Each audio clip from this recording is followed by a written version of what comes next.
término conservador digamos, no hace referencia a una doctrina en concreto, se aplica en determinados contextos, ¿no es cierto?, en procesos históricos.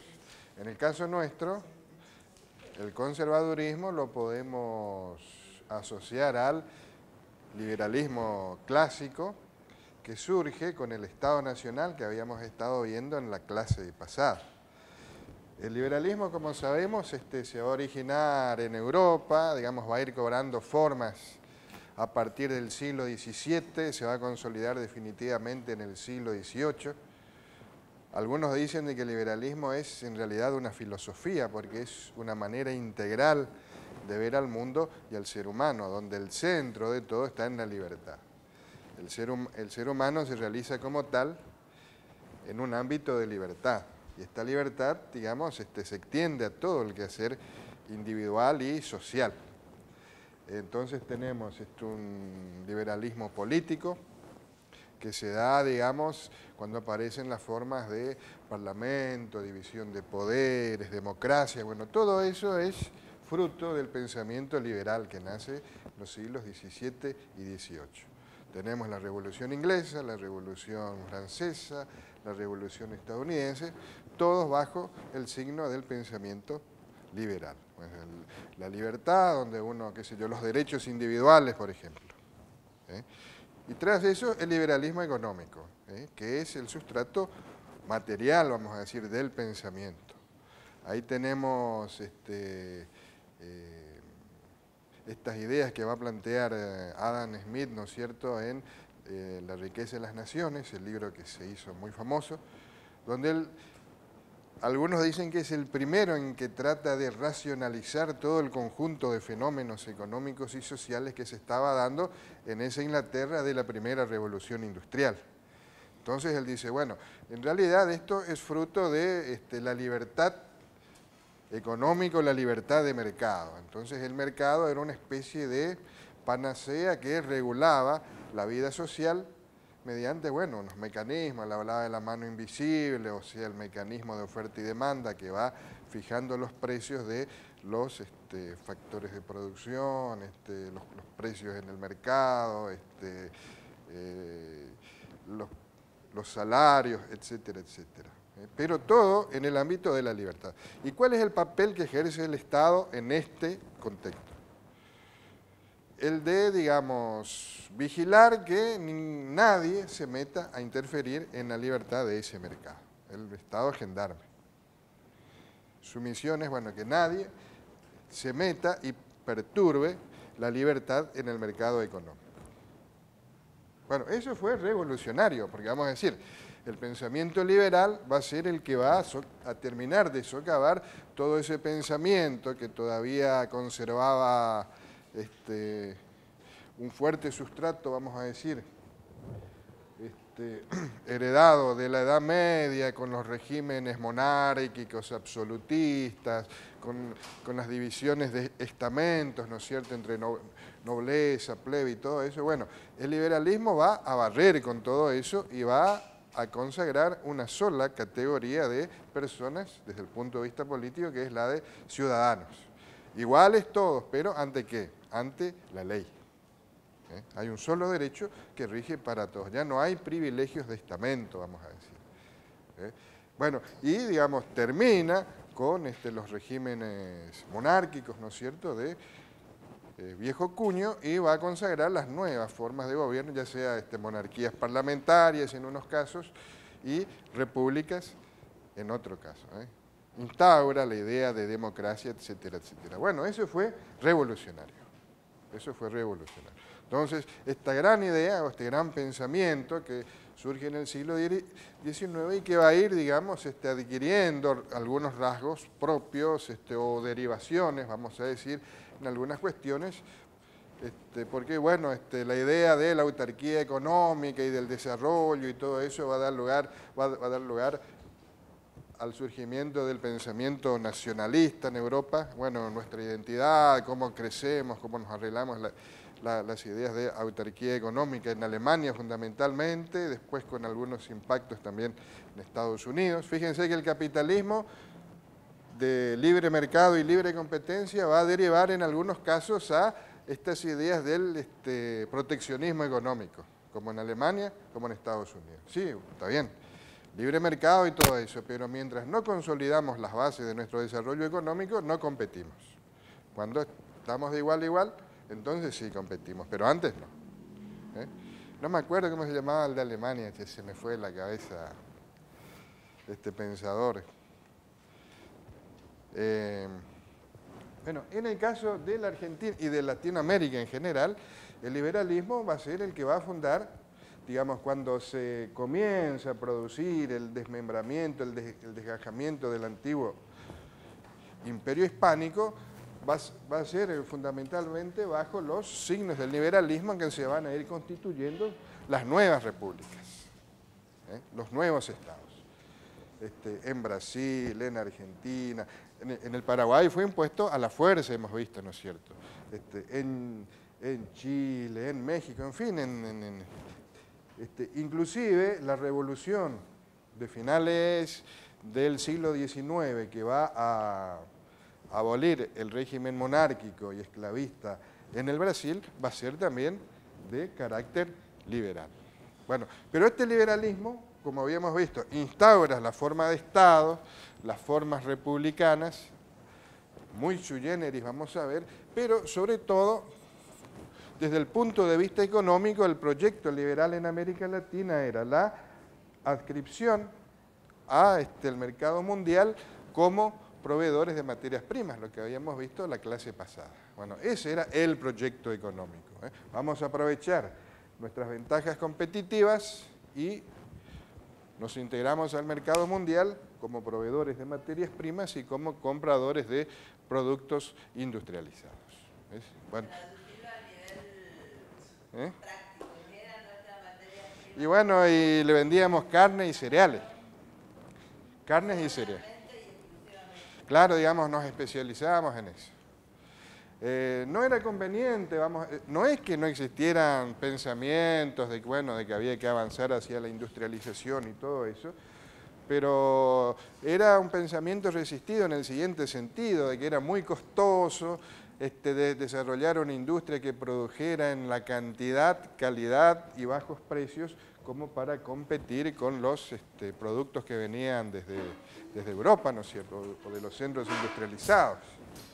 Entonces lo más conveniente era conseguir esos productos a bajos precios y vender los nuestros, especializarnos en los nuestros, bueno, y tratar de venderlos al mayor precio posible. Claro, ese era el ciclo entero, ¿no es cierto? Se llevaban los... Claro, en el caso de cueros y qué sé yo, otros productos, claro. Y después lo otro, bueno, los alimentos que los consumían, ellos los consumían allá sin ningún tipo de problemas, ¿no es cierto?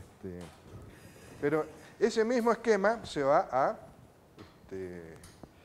trasladar a toda América Latina, que se pliega masivamente a ese tipo de integración a la economía mundial. Eran los tiempos de la División Internacional del Trabajo, habíamos dicho, con esta clara partición de roles entre países centrales y países periféricos. Había una complementación.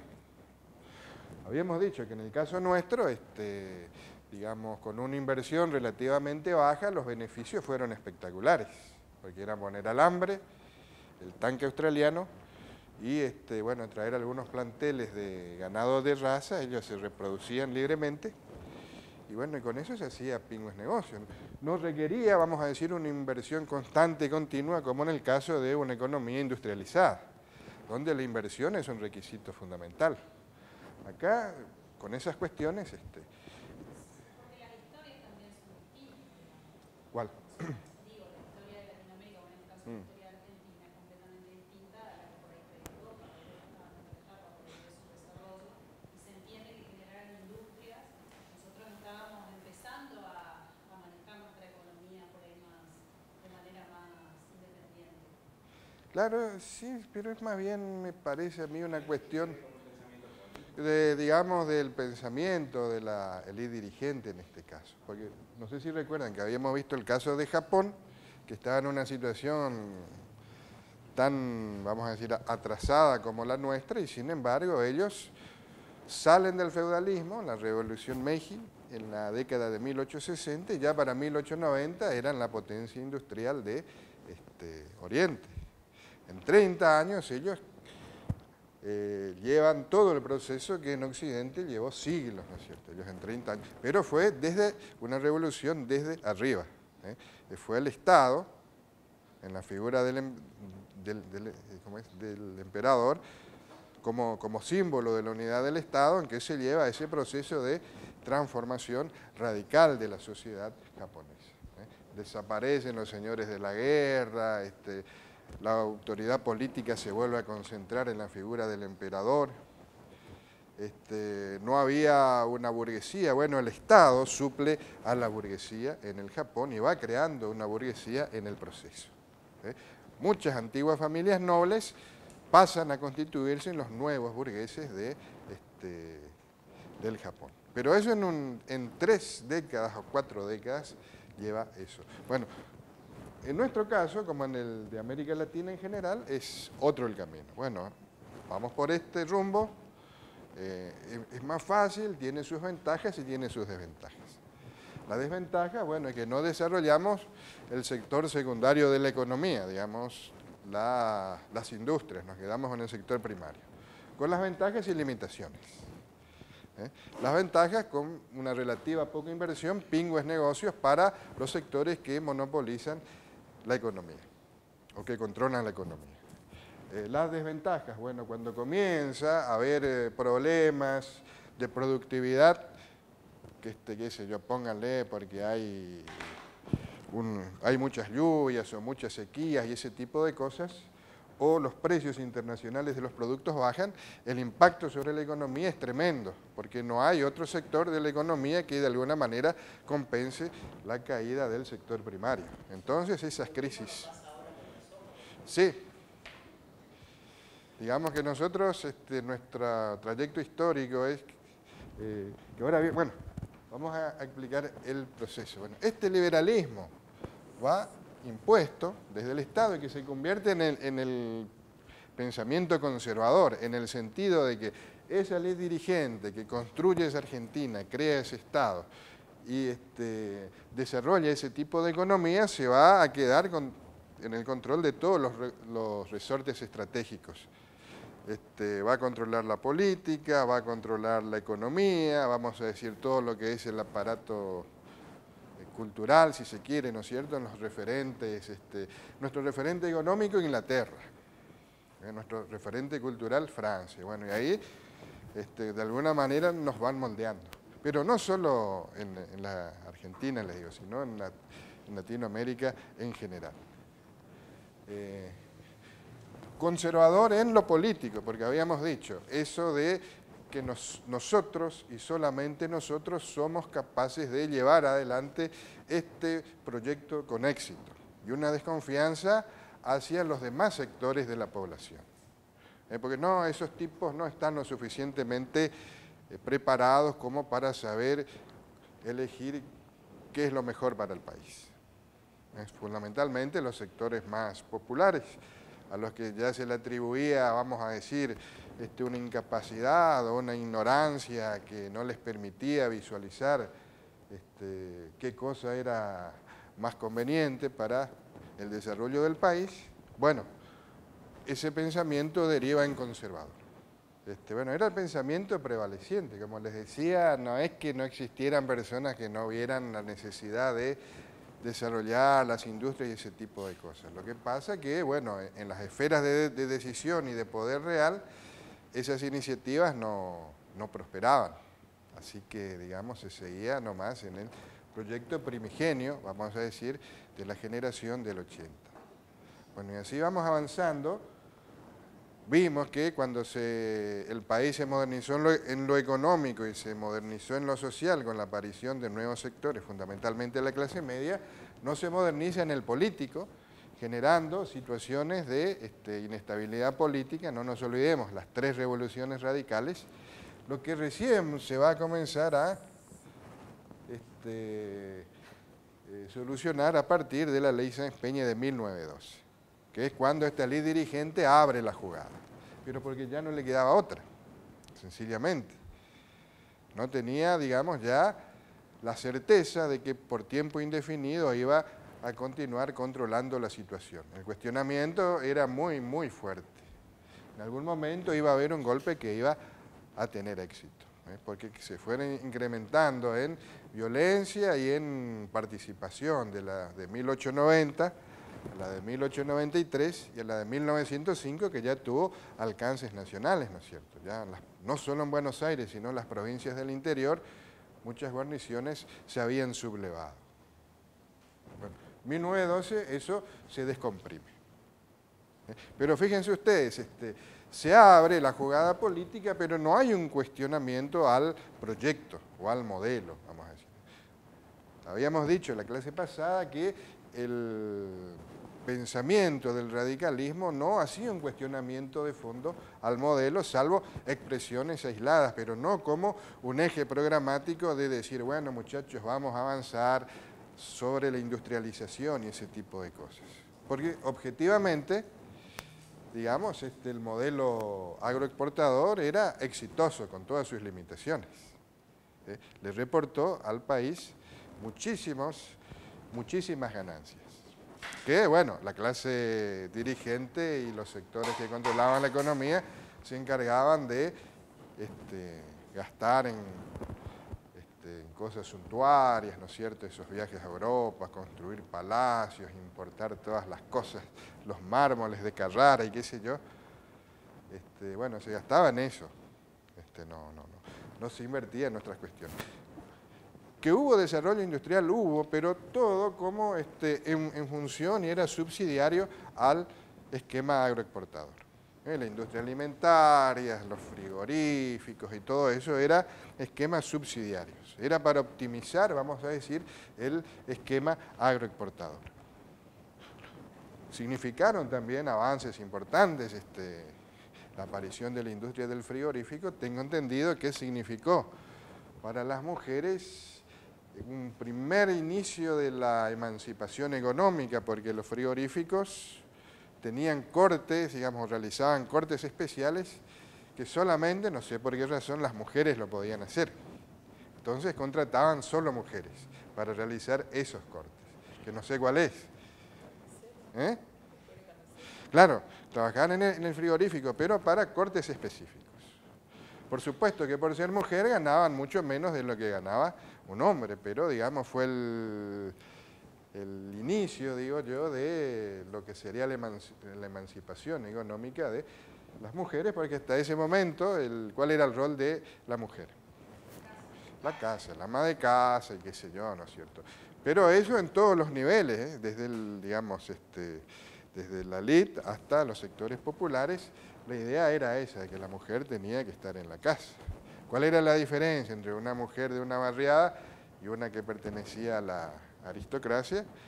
Bueno, que la señora aristócrata por ahí tocaba el piano, qué sé yo, hablaba idiomas extranjeros, qué sé yo, se dedicaba a cultivar alguna arte plástica, mientras que la otra vecina solo cocinaba y lavaba ropa, digamos. Pero en lo sustancial, la concepción del papel de la mujer era básicamente el mismo. Bueno, estas cuestiones ligadas a la necesidad económica, ¿no es cierto?, hacen de que poco a poco, en este caso a través de la industria del frigorífico, haya una pequeña inserción de la mujer al mercado laboral y con ello también la emancipación económica, porque ya la mujer tenía su dinero y bueno, ya podían hacer cosas. ¿Ah? Así es.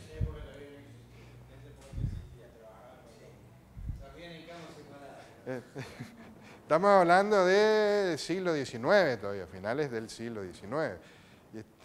Y es interesante porque la industrialización en general le ha dado a la mujer la oportunidad de insertarse en la vida económica. Y en Europa las guerras, bueno, sirvieron como para que las mujeres salieran de ese encorsetamiento en que estaban sometidas y de golpe irrumpieran al mundo, ¿sí? Y hoy las nuevas tecnologías le permiten al varón estar en la vida privada.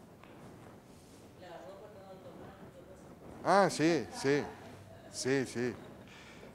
Las nuevas tecnologías son las que el varón puede hacer las cosas y no sea solamente siempre y cuando sepan apretar el botón. Bueno, ¿eh?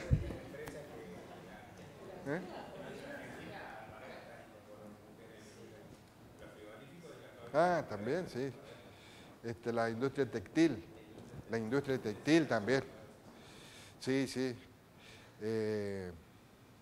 Bueno, como les decía, en el caso de Estados Unidos, Europa, cuando los hombres tienen que ir a la guerra, entonces esos puestos laborales en, qué sé yo, en los ámbitos de la economía van a ser ocupados por las mujeres. Y fíjense el salto que hay, fíjense lo que es. Si tomamos fotografías de época, una mujer, qué sé yo, típica en el año 1914 y lo que es una en 1919, 1920, la diferencia que hay, en vestimenta, en el aspecto físico. Esos peinados, qué sé yo, gigantescos que se hacían con toques, no sé, para un vestido 6 metros de tela más o menos, que 2, 3 capas y todo. Bueno, todo eso desaparece. En primer lugar porque había que destinar la tela y todo eso a otros menesteres. Y ahí, para delicia del mundo masculino, se empieza a cortar la falda. Sí. ¿Eh? Y se elimina el corsé, claro.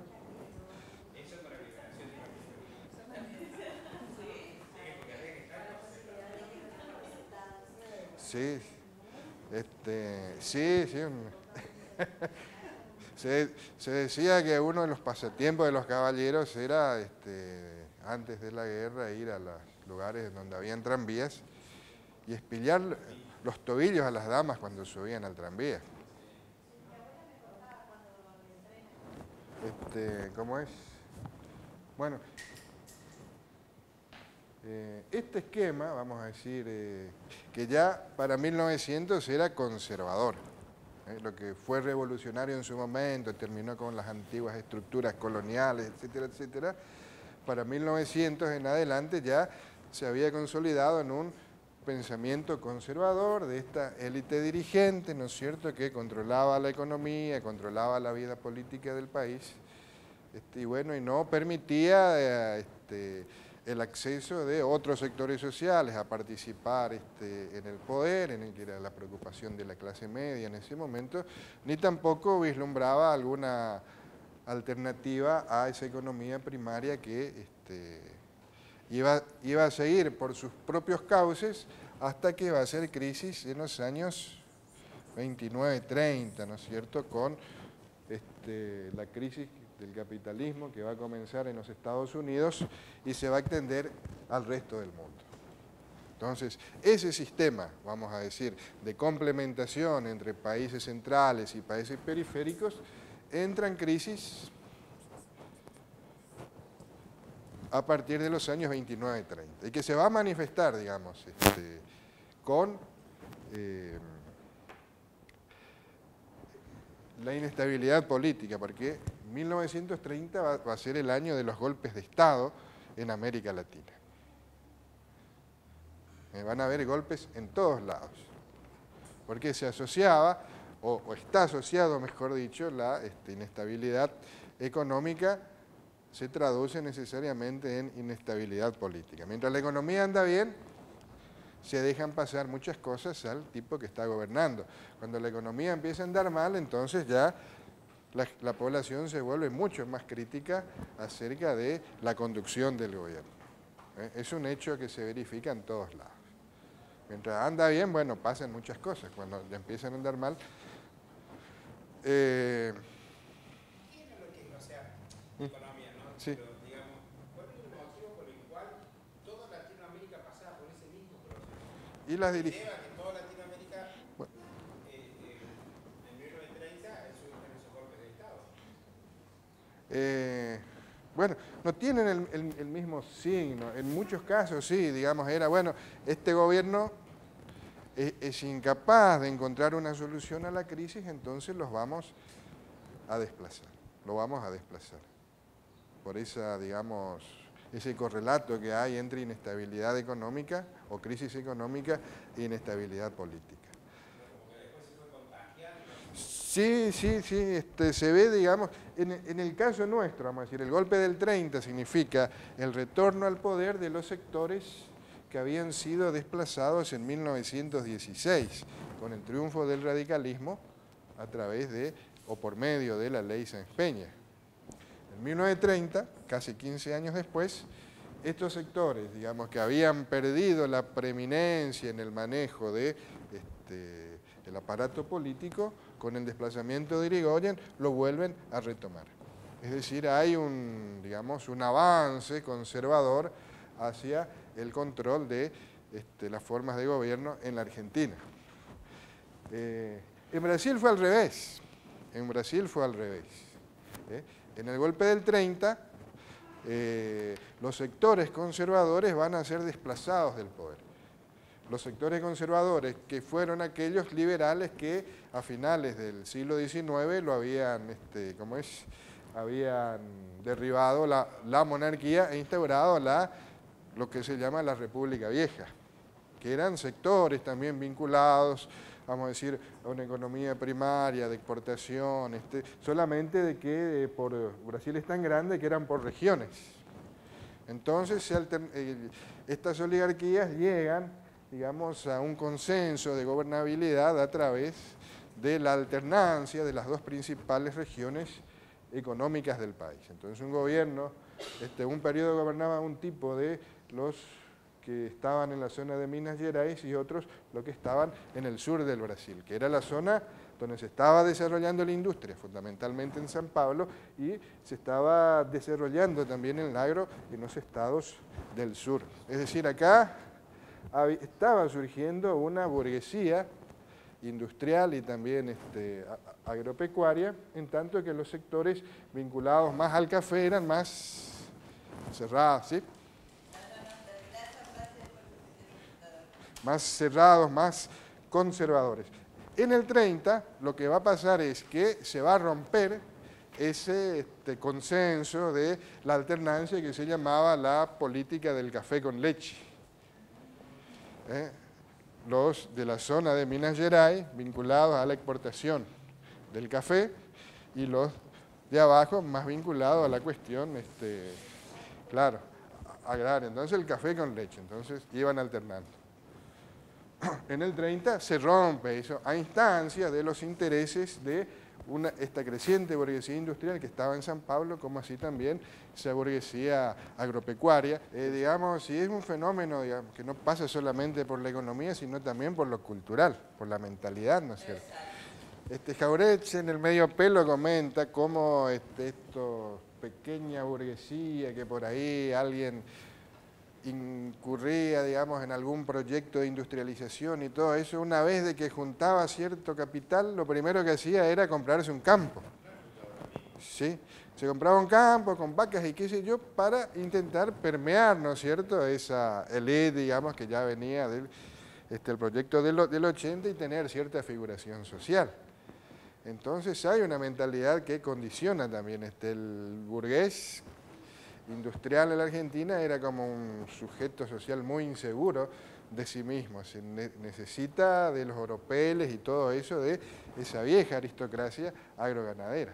Entonces dice, bueno, qué sé yo, ya tiene plata, se compró un campito y todo eso, ya se va al Jockey Club, se asocia y todo ese tipo de cosas, entonces pasa a integrar la élite.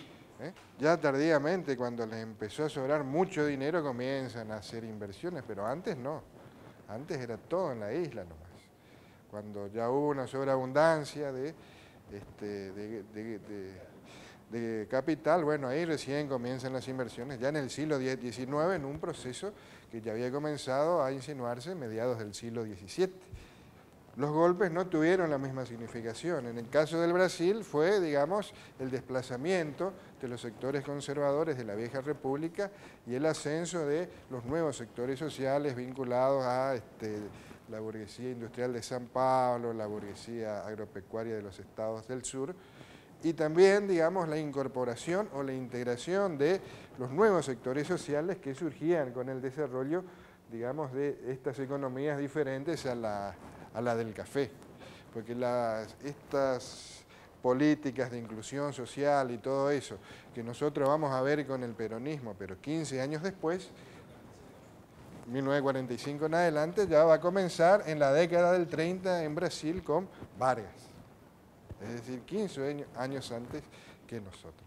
Tengo entendido que simpatizaba mucho con algunos pensamientos de Mussolini, de Tulio.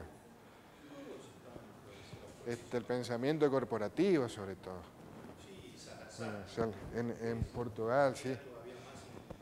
Pero bueno, el pragmatismo también de este señor, que no tiene problema, digamos, pese a su corazoncito político por ahí, hacer prevalecer los intereses del país por sobre sus preferencias políticas. Bueno, lo que es cualidad de los estadistas, ¿no es cierto?, superarlas. Me decía un señor hace un tiempo, dice que no lo entendía Nelson Mandela. ¿Por qué no? Dice, ¿por qué cuando fue presidente nos mató a todos los blancos?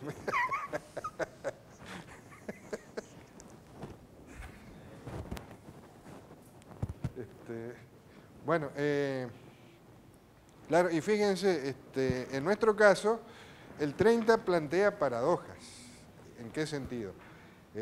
Entra en crisis nuestro sistema agroexportador.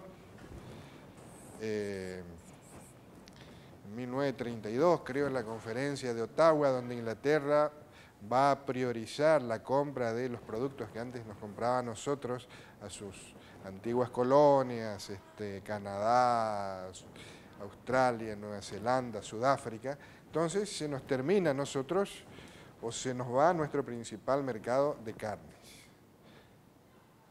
Bueno, ahí se desnuda digamos, los pies de barro que tenía el proyecto agroexportador. Bueno, ahí viene todo que eso lo vamos a ver el año que viene seguro, todo un tembladeral, ¿no es cierto?, que se va a resolver con el famoso Tratado de Londres o Pacto Roca-Runciman, en donde prácticamente la economía argentina se entrega atada de pies y manos a los intereses británicos. Pero la paradoja, les decía, es que la crisis va a provocar la carencia de muchos artículos industrializados que antes llegaban desde el exterior y que como consecuencia de la crisis comienzan a escasear. La ganadería ya no era rentable, entonces, y como había demanda de productos industrializados, se comienza a invertir tímidamente en el desarrollo de industrias que produzcan para satisfacer la demanda del mercado interno. Así comienza el proceso de sustitución de importaciones. Como en la mayoría de los países de América Latina, la industrialización comienza bajo ese signo de sustitución de importaciones. Bueno, en el caso de Brasil ya se iba llevando vigorosamente con el apoyo del Estado. Es decir, el Estado era el que visualizaba la necesidad de encontrar las formas de favorecer el desarrollo del sector industrial.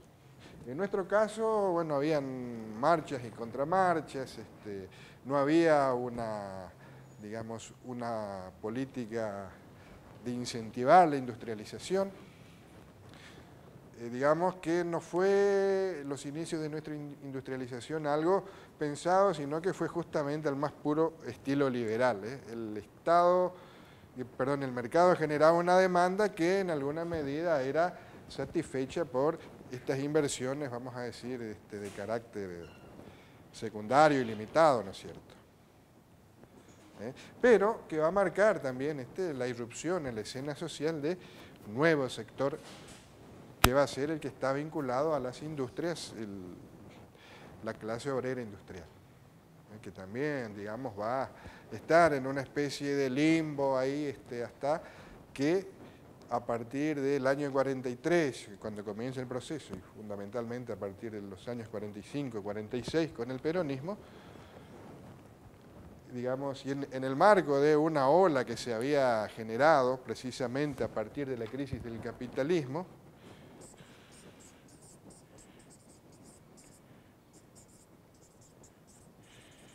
keynesianismo o estado de bienestar,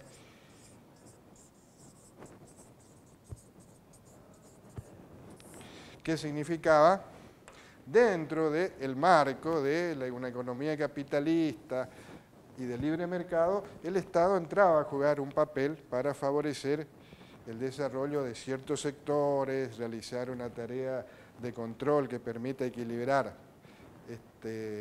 la oferta con la demanda en el mercado, etc. Bueno, esta intervención a través del estado de bienestar y que se sustentaba en la teoría de un economista llamado Keynes, digamos, va a hacer lo que va a caracterizar este nuevo modelo que, como les dije, comienza en Brasil y después se va a ir extendiendo a otros países de la región, en el caso de la Argentina con el peronismo. Si quieren les comento nomás rápidamente lo que planteaba Keynes, porque en realidad lo que entra en crisis en el año 30 es el liberalismo clásico, el que había nacido, que había sido, digamos, racionalizado por este hombre, ¿cómo es? Ya me olvidé el nombre, Adam Smith, ¿no es cierto?, de la no intervención, de que el Estado, qué sé yo. Bueno, la cuestión de que por su propia lógica el capitalismo entra en crisis, en una crisis tremenda, ¿no es cierto?, en el año 30. Bueno, no hay una opinión unánime respecto, bueno, cuáles fueron las causales y todo eso, pero hay un factor donde todos los estudiosos están de acuerdo. Hubo una crisis de superproducción. Es decir, las industrias produjeron mucho más de lo que el mercado podía absorber. ¿Qué produce eso? Bueno, decae la demanda, ¿no es cierto? Bueno, hay que comenzar a producir menos, caen los precios de esos productos, se produce menos, se despide gente, etc. Bueno, el círculo vicioso de la economía capitalista. Bueno, esto cuando llega al piso, había que comenzar, bueno, hay que comenzar a invertir, porque hay que inyectar dinero al circuito económico para que comience la economía nuevamente a funcionar. Pero, ¿qué inversor iba a poner plata en una economía que estaba quebrada? Nadie va a poner plata en un país que tiene la economía destruida. Entonces, el único que podía inyectar dinero en el circuito económico era el propio Estado. Entonces, bueno, el Estado comienza a generar trabajo teniendo como principal instrumento la obra pública.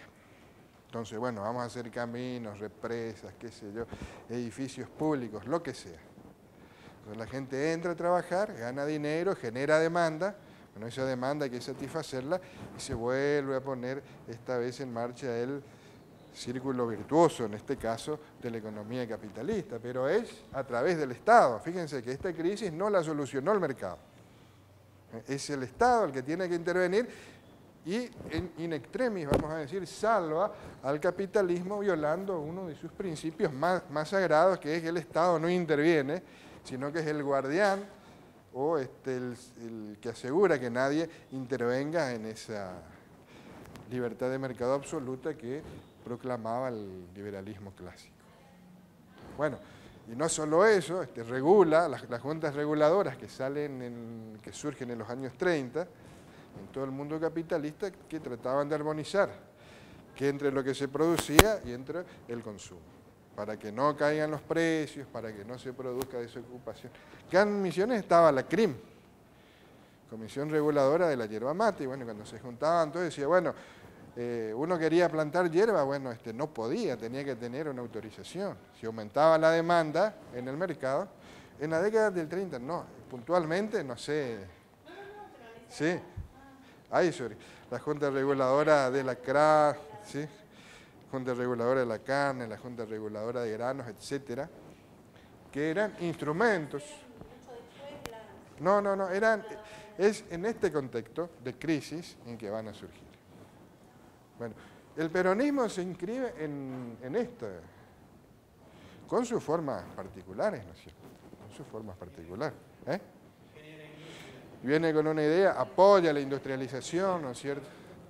Incorpora o integra a ese sector que estaba en este limbo, que era esta clase obrera surgida, que no va a ser aceptada. ¿Sí? Claro. Claro,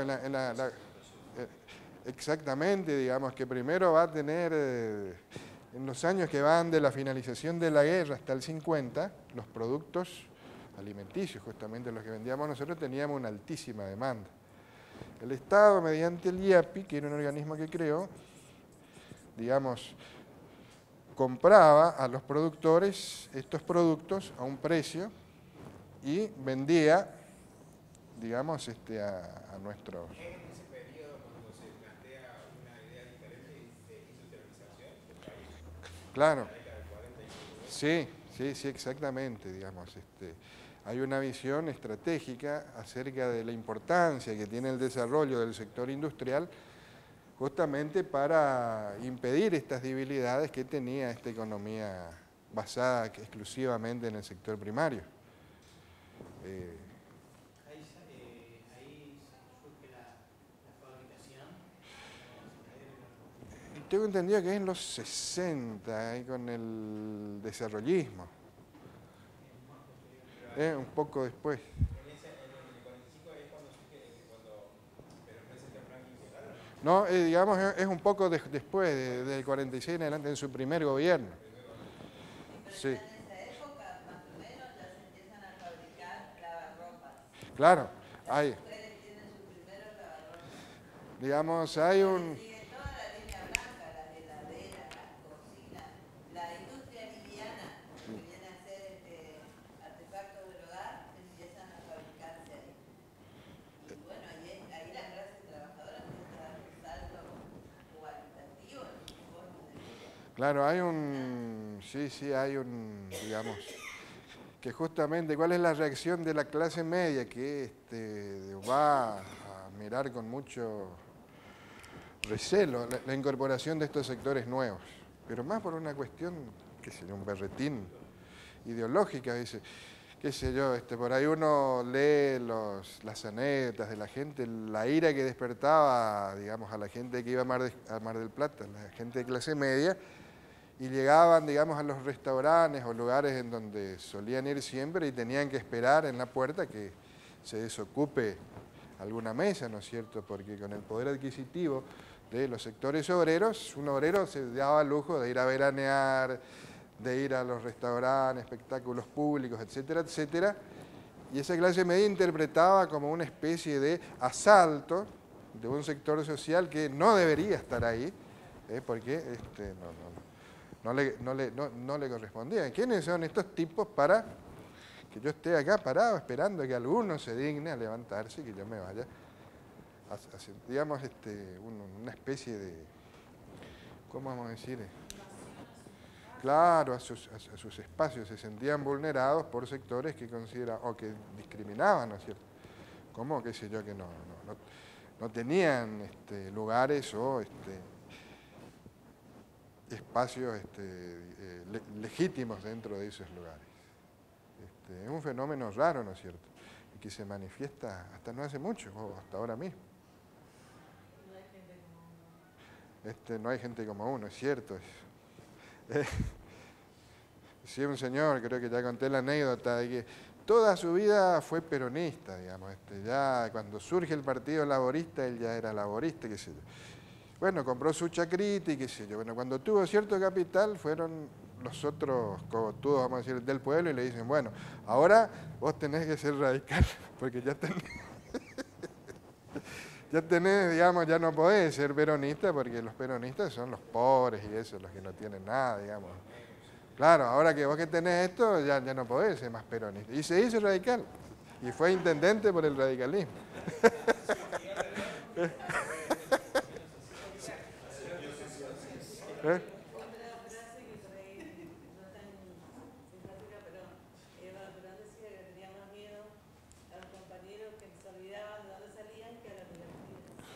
sí, porque son los más, porque los otros no ya los conoce, como pies.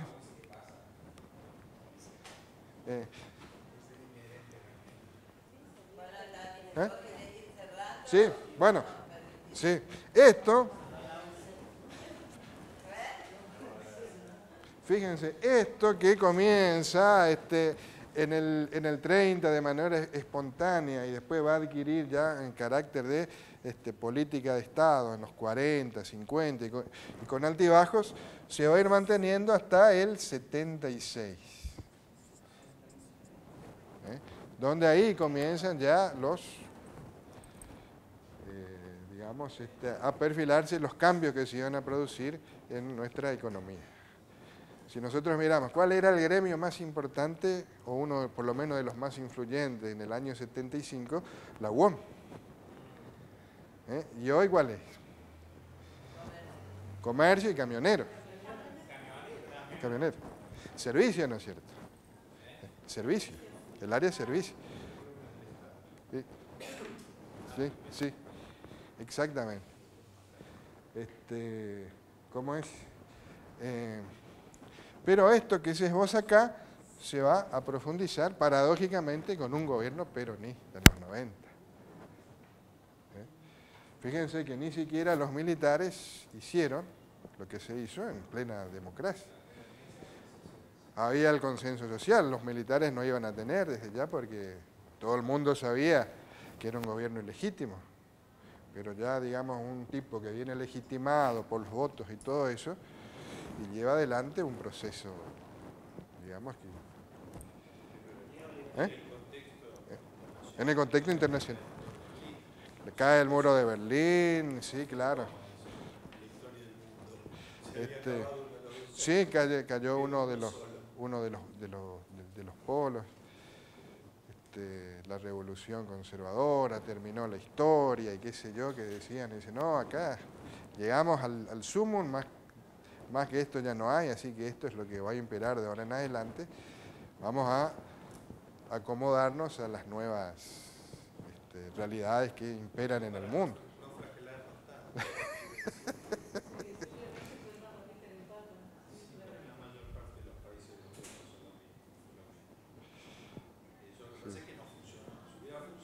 Claro.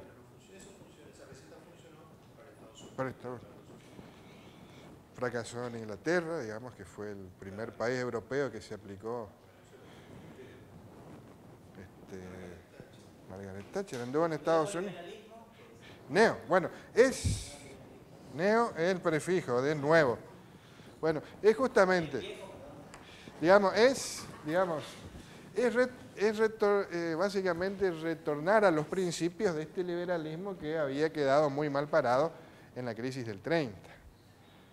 Es, digamos, la retirada del estado de bienestar. Entonces, no, el Estado, esto que surge en los Estados Unidos, dice, bueno, el tema era, ¿por qué la economía de los Estados Unidos no crecía a los niveles que era de esperar que creciera?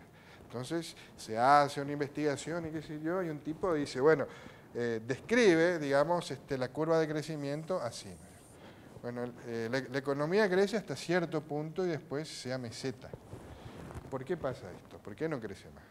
Entonces dice, no, lo que pasa es que el sector privado tiene muchas cargas impositivas, porque el Estado está ocupado en demasiadas cosas, que no debería estar ocupado.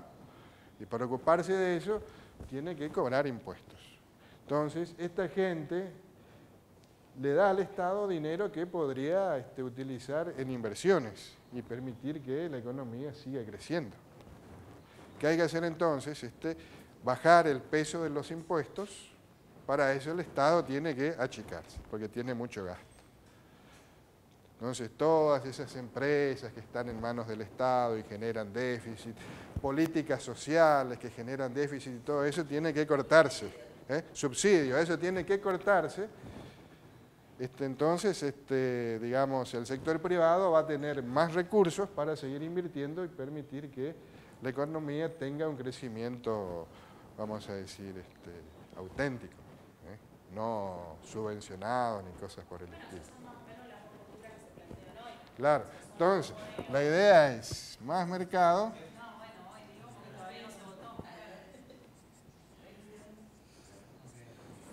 menos Estado. Esa era la... Más, claro, más mercado, menos Estado. O sea que se vuelve a la vieja teoría de que el mercado es una especie de panacea que soluciona todos los problemas económicos. Y que el Estado tiene que replegarse a las 4 funciones básicas, garantizar salud, educación, seguridad y justicia.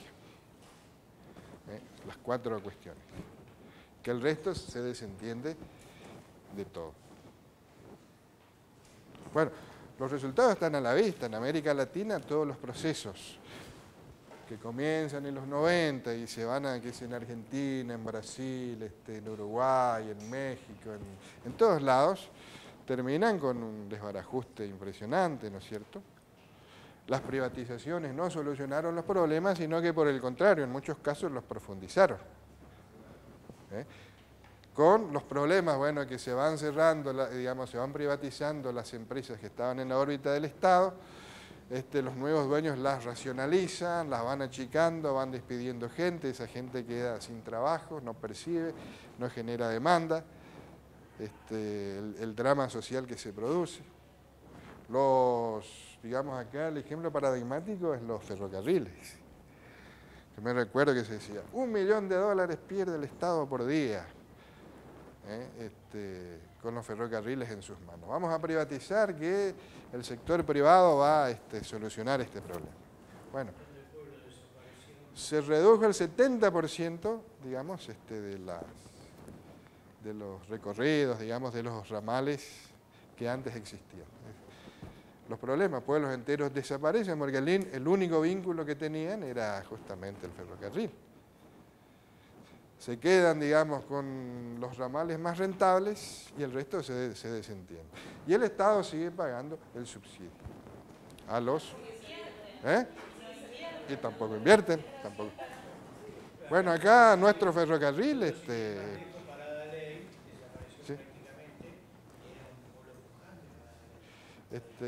acá nuestro ferrocarril Urquiza. Da ganas de llorar a gritos. Uno ve eso, claro, digamos, fue un sector que se benefició. Claro, por eso se fortalece.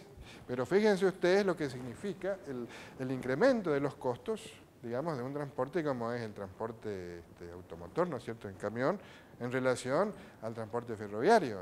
Hay los costos. Y ni vamos a hablar de lo que es el transporte fluvial. Ni vamos a hablar.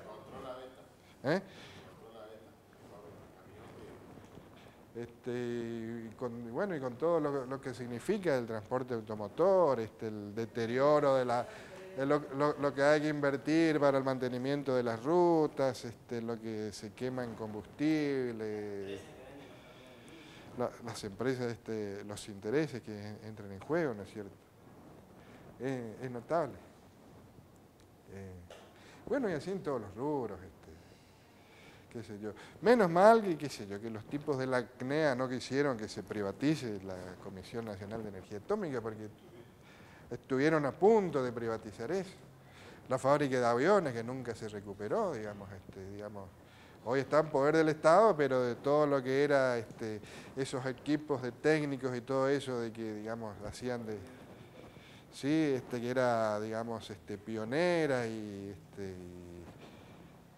muy importante en América Latina, hoy está ahí en el más completo insuceso, ¿no es cierto? Bueno, y eso tiene vigencia hasta ahora.